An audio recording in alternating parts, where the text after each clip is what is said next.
There's one simple habit that changes how your body actually loses fat, not just how much you eat. And once you understand it, you'll realize why trying harder often makes things worse. If fat loss were purely effort, the most disciplined people would never stall. In fact, the people doing the most often plateau first, which means something else is deciding when fat leaves your body. And most people never realize what that something is. Here's the pattern. You eat less, you move more, you get serious, progress happens, then it slows, so you tighten again. But what if the slowdown isn't about calories and it isn't about effort? What if fat loss depends on something much simpler, something structural that most people accidentally ignore? In this video, we're going to break down the one daily habit that changes how your body decides when stored fat becomes usable. Not extreme, not complicated, just misunderstood.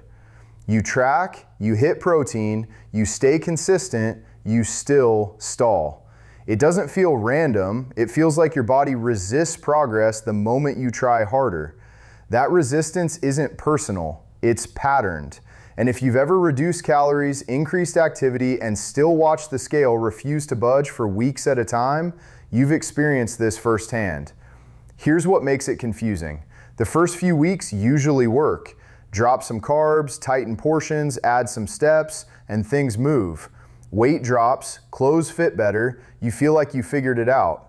Then week 4 hits, or week 6, and suddenly the same effort produces nothing. Same deficit, same routine, same discipline, different result. Most people assume they're eating more than they think, and sometimes that's true.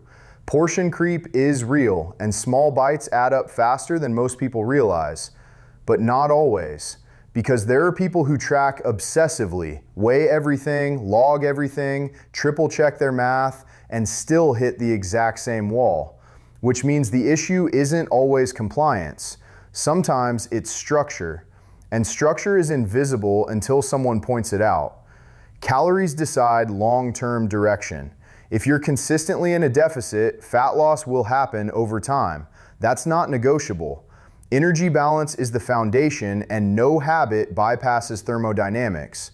But calories alone don't explain why effort feels harder over time, why hunger rises even when intake stays the same, why stalls happen even when you're compliant and your numbers are accurate.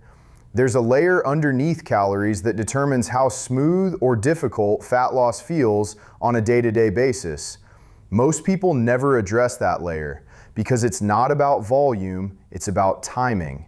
Think of it like this. Your body doesn't just count calories like a calculator adding up numbers at the end of the day. It responds to patterns, to when energy arrives, how often it arrives, and how predictable that arrival is. And when those patterns are inconsistent, or when they keep your system constantly processing incoming fuel without ever fully switching to stored fuel, fat release becomes less efficient. Not because you're doing something wrong, but because you haven't created the conditions for your body to access stored energy easily. Your deficit might be real, but the structure around that deficit determines how your body experiences it. Look at your entire day. Wake up, coffee, maybe with cream or a splash of milk. Mid-morning snack because you read that small meals keep metabolism high. Lunch, afternoon snack, just a handful of almonds or a protein bar. Dinner, maybe something at night. Fruit, yogurt, a small treat. Nothing extreme, nothing that feels like overeating. But notice something. There's almost never a long stretch where your body has no incoming fuel. It's like a factory that never fully switches modes. It's always processing something, always digesting, always absorbing, always storing nutrients from what just arrived. And that constant incoming energy signal changes how your body behaves at a metabolic level. Because physiologically, your body can't release stored fat and process new food at the same time. Not efficiently. It has to choose. It has to prioritize. And when there's always something coming in, even small amounts, even healthy snacks, the priority stays on what's arriving, not what's already stored in your fat cells. It's like trying to empty a bucket while someone keeps adding water to it. You might still make progress if you're removing more than they're adding, but it's slower, harder, and less efficient than just letting the bucket drain. We'll explain the exact mechanism in a second, but first, let's address why this wasn't a problem when you started. When you first diet, intake drops, the scale moves, motivation rises. Your body had excess fat to release, glycogen stores to deplete, and water weight tied to both of those things. So early progress feels fast, sometimes dramatic. But as weeks pass, progress slows. You feel hungrier, and that hunger feels more insistent than it did in week 1. Movement drops without you noticing, not because you're lazy, but because your body slightly down-regulates spontaneous activity when energy is restricted over time. You fidget less.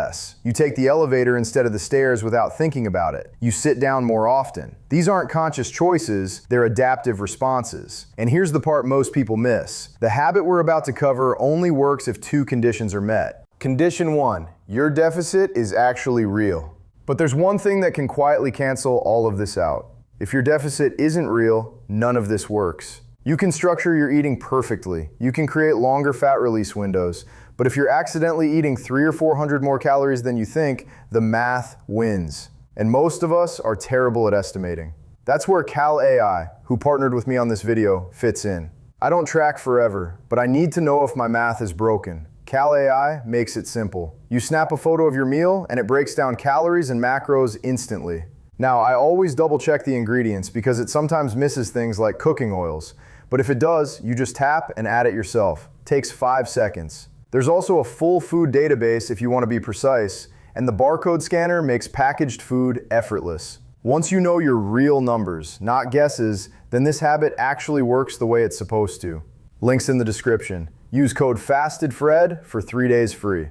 Now, assuming your deficit is real, here's condition 2. Stored fat can only be released under certain internal conditions, specifically when your body isn't actively processing incoming food. After you eat, your pancreas releases insulin. Insulin's job is to shuttle nutrients, glucose, amino acids, fatty acids, into cells where they can be used or stored. It signals to your body that fuel just arrived, and that fuel should be prioritized. While insulin is elevated, lipolysis, the breakdown of stored fat, slows significantly. Not because insulin is bad, not because carbs are the enemy, because insulin is doing exactly what it's supposed to do. Your body prioritizes what's coming in over what's already stored, because from a survival perspective, it makes sense to use fresh fuel first and save stored fuel for when nothing new is arriving. This is normal. It happens after every meal. The issue isn't that insulin rises. The issue is how often it rises and how long it stays elevated throughout the day. Frequent eating keeps those fat release windows short. A snack here, a handful of nuts there, a protein shake between meals because you're trying to hit your macros. Each one triggers another insulin response. Each one delays the window where fat release can happen efficiently. Think of insulin like a gatekeeper at a storage facility. When the gate is open, when insulin is elevated, things go in, but nothing comes out. When the gate is closed, when insulin drops back to baseline, stored items can be removed and used. Longer gaps between meals allow insulin to drop back to baseline and stay there for a meaningful period of time. And when insulin is low for several hours, lipolysis increases. Fat cells release stored triglycerides into your bloodstream. Those fatty acids become available for your tissues to use. And if you're in a caloric deficit, your body will use them for energy instead of storing them again. That's the shift. Not magic, not a metabolism hack. Just physiology working the way it's designed to when you give it the right conditions. Your body likes patterns. It adapts to what's predictable. Chaos makes it nervous. A consistent daily eating window. Same window every day. Not random, not extreme, not skipping meals one day and grazing all day the next. Maybe you eat between noon and 8 p.m., maybe 10 a.m. and 6 p.m., maybe 8 a.m. and 4 p.m. The exact window matters less than the consistency of that window across days and weeks, because consistency creates predictable stretches with no incoming energy. During those stretches, the hours when you're not eating, insulin remains low. Fat release increases. And over time, your body gets better at accessing stored fuel because it knows when fuel is coming and when it isn't. It learns the rhythm. It adapts to the structure. And when your body can predict the pattern, it stops treating every skipped snack like an emergency. This isn't about skipping meals to punish yourself. It's not about suffering through hunger to prove discipline. It's about creating structure your metabolism can adapt to. Structure that allows your body to spend more time each day in a fat-releasing state instead of a fuel processing state. And when that structure is consistent day after day, your body stops fighting you because it's not confused. It's not constantly trying to figure out when the next meal is coming. It knows the pattern, and patterns reduce stress. Once you establish a consistent eating window, progress often changes shape. The scale doesn't drop as dramatically week to week. Water weight stabilizes because you're no longer depleting glycogen stores rapidly. The initial rush slows. And a lot of people interpret that as failure, as evidence that the habit stopped working, or that their body adapted too much. But slower isn't stalled. Slower is often more accurate. Dramatic drops early on are often glycogen depletion and fluid shifts, not pure fat loss. When you lose 5 pounds in week 1, maybe 1 or 2 of those pounds is fat, and the rest is water-bound to stored carbohydrate. Stable, gradual progress, half a pound a week, 3 pounds a month, is fat loss. It just doesn't feel as exciting. It doesn't give you the same dopamine hit as seeing the scale drop 2 pounds overnight. But it's real, and it's sustainable. Your body isn't resisting, it's adapting. And adaptation is exactly what you want for long-term success. Because sustainable fat loss doesn't come from constant pressure and dramatic swings. It comes from rhythm, from predictability, from structure that your body can settle into without panic. Fat loss isn't about constant pressure. It's not about willpower battles or forcing your body into submission. It's about creating daily structure your body can respond to without resistance. When the structure is consistent, when your eating window is predictable, when your deficit is real, when your body knows the pattern, resistance decreases. Not because you're working harder, not because you found some secret loophole, because you're working with your physiology instead of against it. You're giving your body clear signals that it can trust. Fuel arrives here, no fuel arrives here. And in the gaps between those signals, fat release happens naturally and efficiently. That's the habit. Nothing extreme, nothing complicated, nothing that requires you to eat foods you hate or follow a rigid meal plan. Just intentional timing around something you were already doing, eating.